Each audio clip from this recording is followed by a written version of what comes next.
আর দুধু খা, আসো না গো, দুধটা খাওয়াই। আজকে বাজার না করলে কিন্তু কোনো খাওয়া নাই, খুব খারাপ পরিস্থিতি, কিচ্ছু নাই, একটা আলু নেই গা। আগে এটা ধরো, হয়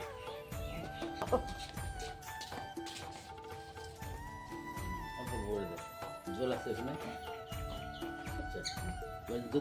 জল নয় কান কানটা জল না নয় কান দিও না সমস্ত সমস্ত ভর্তি দাও ভর্তি।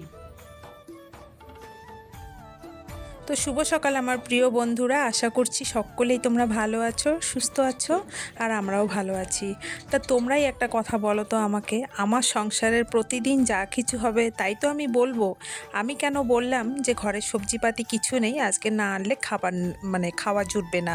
তো আমার বর আমাকে বলছে যে অভাব কেন তুলে ধরো। তো আমার যা কিছু আছে আমি তো সেটাই তুলে ধরবো না। আজকে আমার নাই, আমি নাইটাই দেখাবো, আজকে আমার আছে আমি সেটাই তুলে ধরবো। এটাই তো নাকি? তো ডেলি ব্লগ মানে কি, আমার ডেলি জীবনে যা কিছু হচ্ছে সেটাই আমি তুলে ধরবো। এই কথাগুলো আমি আমার বরকে কিছুতেই বোঝাতে পারি না। তোমরাই বলো তো, এটা কি আমি ঠিক বললাম না ভুল বললাম? তা সকালে ওর সাথে এগুলো কথাবার্তা হলো। আর এদিকে ওই যে পোকাটা দেখাইলাম, ওগুলো হচ্ছে তোমার আঠাল, ছাগলের গায়ে থাকে। তো এই মানে এই পোকাগুলো ছোট ছাগলের গায়ে প্রচুর, মানে এগুলো যদি না বেছে পরিষ্কার করি তাহলে ওর রক্ত খেয়ে নেবে। এমনি তো ছোট বাচ্চাটা কিছুই খায় না, ওর জন্য দুধ নেই এক পোয়া করে, সেটাই খাওয়াচ্ছি। তা দেখো এখন আমরা খেতে আসছি খিচুড়ি। পাশের বাড়িতে কালী পুজো হয়েছে, সেখানে নিমন্ত্রণ ছিল। তো সকালবেলা খিচুড়ি খেয়ে দিয়ে বাড়িতে গিয়ে তারপর শুরু হয়ে যাবে আমার যুদ্ধ। তো দেখো এখানে ছোট্ট একটা বাচ্চা, ভীষণ কিউট। তো ও আমাকে দিদুন করে ডাকে, তাই ওর সাথে আমি খুব মজা করি আর কি। তো ও থালা দেবে, খেতে দেবে, এগুলোই করছে।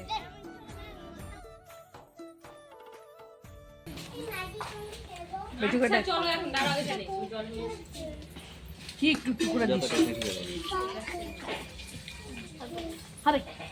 সতনিতে বেশি করে দিতে লাগে জানিস তো? কিশমিশ দেয়, কিশমিশ দেয়। এই তো 12টার সময়। আচ্ছা বন্ধুরা, আমার মুখটা দেখে কি আজকে ফোলা ফোলা মনে হচ্ছে? জানি না কেন, যেন দুদিন থেকে মুখটা ফোলা ফোলা লাগছে, চোখ মুখগুলো। তো প্রসাদ খেতে গিয়েছি, সেখানেও দুইজন পাড়ার বউ বলল যে তোমার মুখটা কেন ফোলা। তো বুঝতে পারছি না কেন মুখটা ফুলেছে। তা দেখো শাড়ি টাড়ি এখন খুললাম না, স্নান করব এই শাড়িতেই। তো এগুলো পরেই আমি সবজিগুলো বের করলাম। সবজি তো কিছুই নেই, সকালে বললাম বরকে। তো এগুলো একটু পরিষ্কার করব, কি কি যেন আছে, এগুলো পচে গেছে। আর কালকে বর দিয়েছে জোয়ানের পাতা, চেন দিয়েছে, তো সেগুলো কেটে এখন একটা কৌটোর মধ্যে ভরবো। আগে এই কৌটাতে সুপারি ছিল, তো সুপারি খাওয়া বন্ধ হয়ে গেছে এখন আমার বরের, আমি তো খাই না, আমার বর খেত। তো সুপারি খাওয়া যেহেতু বন্ধ হয়েছে, কৌটাটা ফাঁকা, তাই এই কৌটাটার মধ্যে জোয়ানটা রাখলাম, খাওয়ার পরে খাওয়া যাবে, বেশ ভালোই লাগে, মানে ভাজা জোয়ান আর কি। একটু রোদে দিতে হবে, তো আজকে তো রোদ নেই, যেদিন রোদ উঠবে সেদিন দেবো। দেখো কতগুলো, 43টা প্যাকেট, তো এগুলো সব দেবো মানে। এখন সবজি বের করি, দেখি সবজির কি অবস্থা, সবজি তো নাই।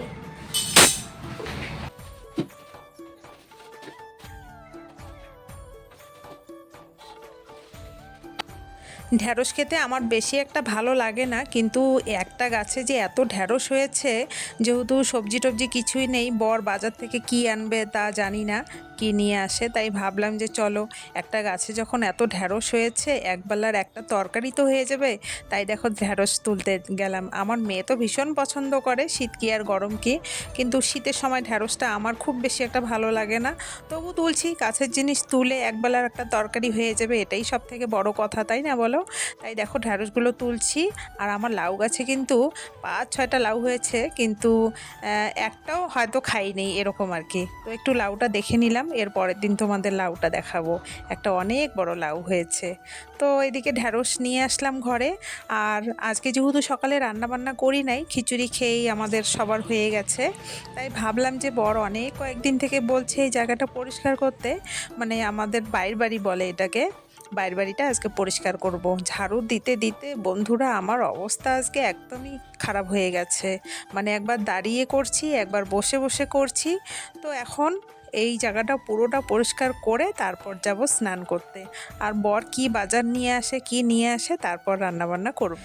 যে কোনো মানুষের ক্ষেত্রেই মনে হয় বাড়িতে একটা মানুষ থাকলে অতটা কাজেই লাগে না, কিন্তু সেই মানুষটা যখন থাকে না তখন তার কথা খুব মনে পড়ে যে সে যদি থাকতো তাহলে আমার এই কাজগুলো করতে লাগতো না। আমার যখন শাশুড়ি মা ছিল তখন শাশুড়ি মা কিন্তু আমাকে এই কাজগুলো করতে দিত না, নিজেই করতো। আজকে যখনই আমি এই কাজগুলো করি তখনই আমার শাশুড়ির কথা খুব মনে পড়ে। বাবা হাত পা হাঁপসে গেল পুরা।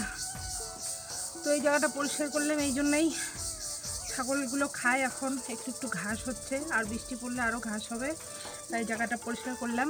আর ছাগলটা এতদিন তো এখানেই সকালবেলা করে বাঁধতাম, তো ছাগলের পায়খানাগুলো ছিল ওগুলোও পরিষ্কার হয়ে গেল, তো এখন ছাগলের খেতে সুবিধা হবে, তাই জায়গাটা পরিষ্কার করলাম। প্রচণ্ড হাঁপিয়ে গেছি আর হাত কোমর তো একদম পুরো ব্যথা হয়ে গেছে। তো যাই, এখন ধুলাবালি তো পরিষ্কার করলাম, এখন স্নান করি, করে বাদ বাকি কাজ সব করি। চলো।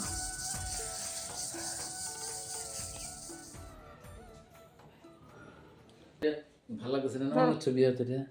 এটা আমারই ছবি, চুড়িদার পরা, এটা আমারই। ইয়ে আমার মন্টুর বউর মতন লাগে। আরে না না, এটা আমি। হ্যাঁ নাকি?